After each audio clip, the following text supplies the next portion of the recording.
So this is a 30-star run of Pythetron, which is the most amount of stars you can get in version 0.0.6, which at the time of recording is the latest version of the game. You ready? Yep. And I'm clearing my save data so I can start from scratch. Okay, so I really don't have any idea what to purchase. Like, I don't know what an optimal speedrun is in this game, actually. So I'm kind of making my best guesses. So I just bought, like, some weapons, and that's all I could afford. And so now I'm starting the game with some weapons. Alright, so... first time you get the missile upgrade, it gives you a dialogue box, but every time after that, it doesn't.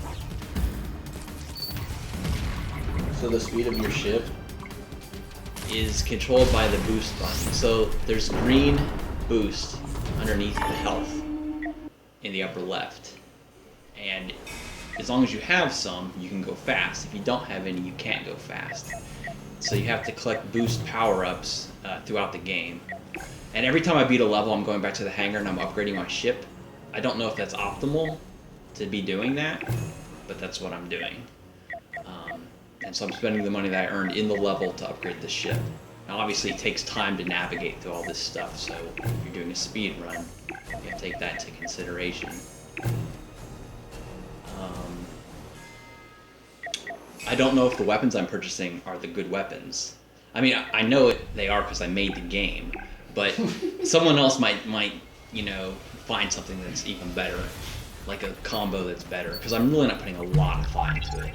This is, from a sequential standpoint, the second level in the game. It's not necessarily the level I had to play, and just playing it, it's the second easiest level in the game. Right there I got hit, so I'm going to take a death, which is bad, but...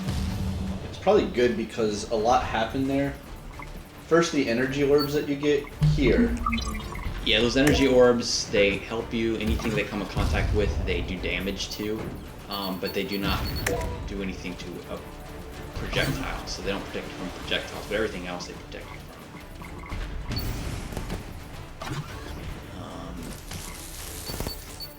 So if you die, do you keep all your stuff? Yep, if you die, you keep all your weapons that you've purchased, and any money that you earned up to the point that you died. So, like, you know, if you get 100 coins in the level and you die at the very end, you keep those 100 coins. So, the more you die, the more it's like you're grinding for money. So, a death shouldn't be that, like, don't feel too bad when you die because you have to keep your money. So you can see, because I'm getting 3 stars per level, I'm unlocking worlds very quickly. If you were to get 1 or 2 stars per level, you would not open worlds very quickly. So if you're speedrunning the game, obviously, you basically just want to get 3 stars every time, because that assures that you'll be able to, you'll never have to go back to a level. Now when the game's finally finished, to beat the game, you probably won't need 3 stars on every level. But if you're trying to 100% the game, obviously you would. So you just want to get it on your first try every time. And the game is built to where you should be able to get it on the first try every time. It's just difficult.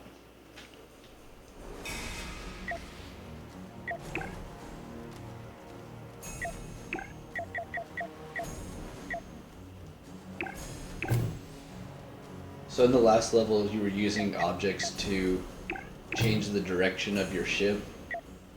Like, sort of like a, I don't know, rocket jump, but in Yeah, a lot space. of there's different types of mines in the levels, like proximity mines and stuff like that, which kind of throw your ship around.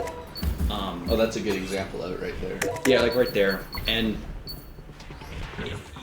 if you want to use those to your advantage, they're placed in such a way as to optimize the your speed through the level. Like you can only move so fast by holding the controller thumbstick, but if you hit one of those mines, it's going to launch you across the screen, and you can use that to your advantage. And you're going to, every single level, okay, there might be some levels that don't, but most levels will have that, where there's going to be, the environment is built in such a way as to where you have to use the environment to your advantage to optimize your speed. like those green things. That's like their whole purpose. Those green things that push you around is to allow you to stay full throttle and still be able to get the items you need to get a score you need to get 3 stars. Oh yeah, and to get 3 stars, it's all score based. So the more points you get, the more stars you get. If you don't get very many points, you just get 1 star. And obviously that's not good because you need to replay the level. You have to replay the level. It's just taking time. So in order to get 3 stars, would you just go really slow and kill every single monster and pick up every single power-up? No, because that's how the way the scoring system works is that you have a score multiplier. So there's like a base amount of points that everything gives you. If you get a power-up, you get a base amount of points. You kill an enemy, you get a base amount of points. You collect a coin, you get some base amount of points. And those points are multiplied by a multiplier, which is controlled by your speed and how much you're shooting. When you shoot your weapon, their multiplier goes down. And when you're not shooting your weapon, your multiplier goes up. But it levels out to a certain point. The way to get it to go higher than that mid-level is to go quickly. When you're boosting, you go really, really fast. And you get really, really high scores. And if you're not boosting, your scores are really, really low.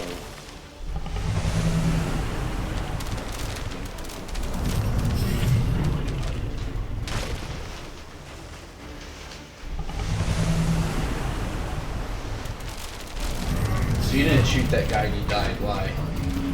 The secret's beating him quick in 1 cycle or less. Well, you can beat him in less than... You can beat him in 1 cycle, but not with the weapons that I had, so I had to do 2 cycles. Is you use his babies against them. They basically do damage. When the collider box from the babies is in contact with the boss, it damages the boss more than what your weapon could, because it's a highly armored boss. So you could brute force your way and kill him, but that's not fastest. Although maybe it is. Maybe someone will discover some way to do it that I didn't think of. I'm also not upgrading my coolant pump. Well, okay, I just did there because I had some spare cash, but you don't really need it. If you don't spam your weapons, you don't need the weapon cooldown system. The weapon cooldown system is only there for people who think these games should not have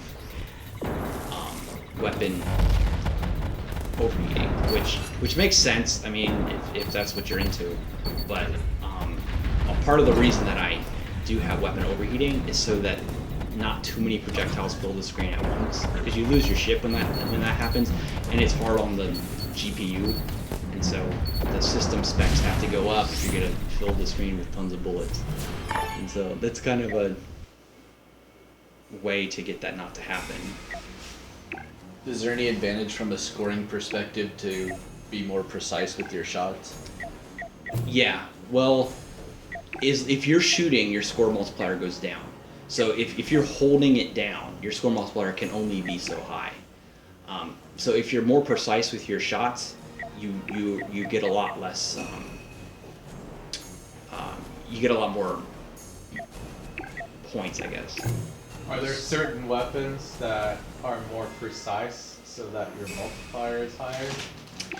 Yeah, like all these upgrades where you're shooting like 6 bullets at once. Is that... Well, each bullet itself doesn't take your multiplier down. It's just the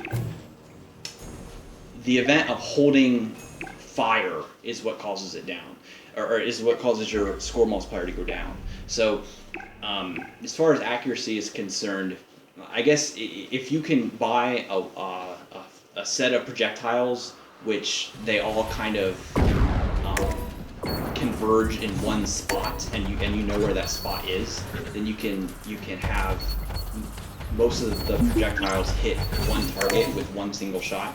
So you can shoot up to you can shoot 9 projectiles with a single button press. And so if you can find a way to make all 9 projectiles hit the enemy with one button press, that will maximize your score. But it's far more important to go quickly than it is to be accurate. Although if you can do both, that's how you can get really, really high scores.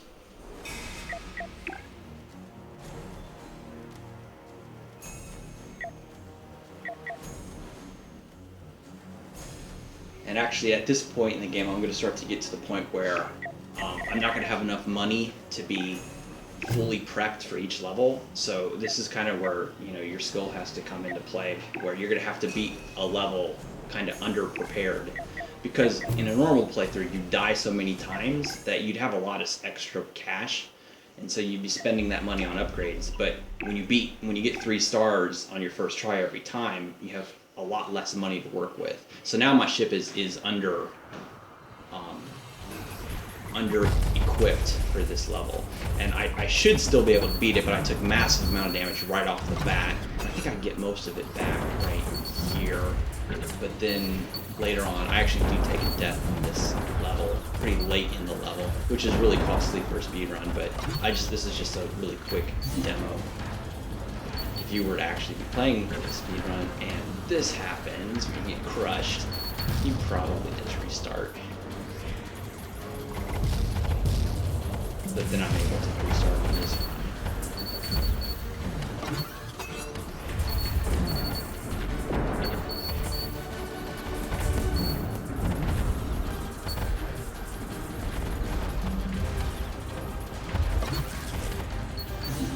You can replay a level if you didn't die, right? Yeah, you need to just get money. Yeah, if you're not speedrunning this game, you can just die over and over and over again and grind for coins if that's what you want to do. You can just play the first level over and over again and get your ship to max power and just blast through everything if you wanted to, but obviously that would take a long time. Yeah, I noticed the game is designed to where the higher levels give you substantially more coins to prevent you from... Right, yeah. Grinding level 1, where all you're getting is the copper colored coins, which are worth 1 each, takes a long time. But like the last level gives you a coin, like a single coin that's worth 150. It's been a while since I've checked, but yeah, you get a lot more coins in the later levels. And so I just have 1 level left, which if I can 3-star this in 1 shot, you know, that's what I'm aiming to do. But it's really hard because my ship is very under-equipped, and it would have been even more under-equipped if I didn't take a death from the last level. So the chances of me surviving are pretty slim, and I die right away. I managed to last a little longer on this. Actually, no, I beat it on this run, but I don't get enough points. And the reason why is I'm unable to kill that ship there, and I'm unable to kill that ship there because my firepower is too small. Now, I could have taken my foot off the throttle for a split second longer, and that's probably what I should have done. But obviously, I don't really have this optimized or anything. I'm just kind of winging it. So I only get 2 stars. So I was about 120 some odd points short of 3 stars. So I know that my weapon's too weak, and so I'm going to upgrade my projectiles a little bit more so I can make those 2 kills, and that'll be all I need. And then I'll have 30 stars after I beat that level.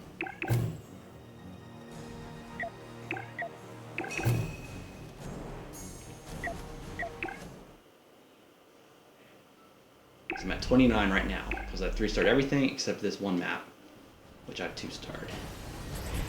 So once I 3-star this map, then that's it. There is no last boss run, because this is obviously a very early release of the game. So you've experienced all of the content, basically, once you've gotten 30 stars. There's nothing else to do at this point. And so, boom, 30 stars, and that's it. That's everything. Obviously, there's a lot more weapons that I could have gotten. Like, I probably only unlocked about 20% of the weapons. There's like flamethrowers and other stuff, so perhaps any of that stuff would be better, but I don't know, it's not optimized. So if someone wants to discover a more optimal way to do it, it'd probably be very easy to do.